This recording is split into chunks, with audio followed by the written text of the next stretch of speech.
माहौल ऐसा बन चुका है कि छोटे से छोटे संकेत भी बड़े राजनीतिक संदेश बनकर उभर रहे हैं। तेजस्वी यादव इस चुनाव में लगातार यह दावा कर रहे हैं कि जनता इस बार बदलाव के मूड में है। उन्होंने कहा है कि इस बार मतदान में 72 लाख से अधिक अतिरिक्त वोट पड़े हैं और यह कोई सामान्य बात नहीं है। उनके अनुसार यह वह संकेत है जिसे नजरअंदाज नहीं किया जा सकता। तेजस्वी का दावा है कि हर विधानसभा में वोटिंग बढ़ी है और यह बढ़ोतरी किसी एक कारण का नतीजा नहीं, बल्कि जनता के भीतर उठ रहे बड़े बदलाव का संकेत है। उनके शब्दों में यह वोट बदलाव के लिए पड़ा है, यह वोट आने वाले बिहार के लिए पड़ा है। तेजस्वी यादव और उनकी पार्टी अकेले मैदान में नहीं है, उनके पीछे एक बड़ा राजनीतिक ढांचा खड़ा है, महागठबंधन।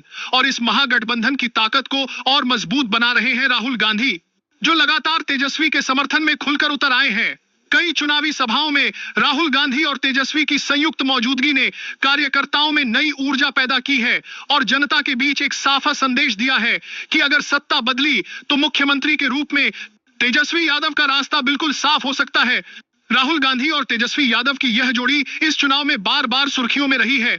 दोनों नेताओं ने मिलकर जिस तरह युवाओं, रोजगार, शिक्षा, स्वास्थ्य और विकास पर मंथन किया है, उसने चुनावी हवा को और दिलचस्प बना दिया है। महागठबंधन के कैंप में यह दावा किया जा रहा है कि इस बार हवा साफ तौर पर उनके पक्ष में है और जनता एक युवा नेता को मौका देने के लिए तैयार बैठी है। उधर बीजेपी जेडीयू गठबंधन के नेता यह कहते दिख रहे हैं कि बिहार स्थिरता और अनुभव चाहता है और नीतीश कुमार जैसा अनुभवी चेहरा ही राज्य को आगे ले जा सकता है। यही दो विचारधाराओं की लड़ाई इस चुनाव को और ध्रुवीकरण वाली और जटिल बनाती है। हालांकि जमीनी सच यह है कि किसी भी राजनीतिक दावे से इतर बिहार का युवा वर्ग इस बार अभूतपूर्व रूप से सक्रिय दिखाई दे रहा है। यही वजह है कि मतदान प्रतिशत में इतना बड़ा उछाल देखा गया। प्रेक्षकों का मानना है कि ऐसा उछाल बिना किसी गहरी राजनीतिक भावना के नहीं आता। चुनावी विशेषज्ञों का भी कहना है कि प्रदेश के कई क्षेत्रों में मतदान का पैटर्न पूरी तरह बदलता दिखा है। कई सीटों पर जहां पहले मतदाताओं की संख्या कम रहती थी, इस बार लंबे लाइनें देखने को मिली। इसका सीधा संकेत यह है कि इस बार जनता चुप नहीं बैठना चाहती। तेजस्वी यादव बार बार मंच से मेरा कार्ड खो गया है, ब्लॉक करने के लिए कर दिया है कि 14 तारीख को नतीजे आएंगे और 18 तारीख को नई सरकार शपथ लेगी, यह तय है। उनका यह आत्मविश्वास उनके समर्थकों को और उत्साहित कर रहा है, जबकि नीतीश कुमार की टीम इसे सिर्फ चुनावी बयान करार दे रही है।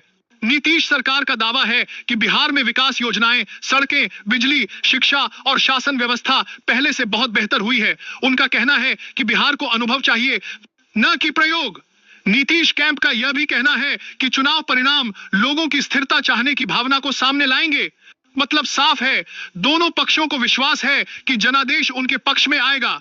बिहार में राजनीतिक समीकरण इस बार बेहद दिलचस्प है, क्योंकि महागठबंधन का पूरा फोकस युवाओं और बेरोजगारी के मुद्दे पर है, जबकि नीतीश सरकार प्रशासनिक उपलब्धियों और सुशासन के मॉडल पर वोट मांग रही है।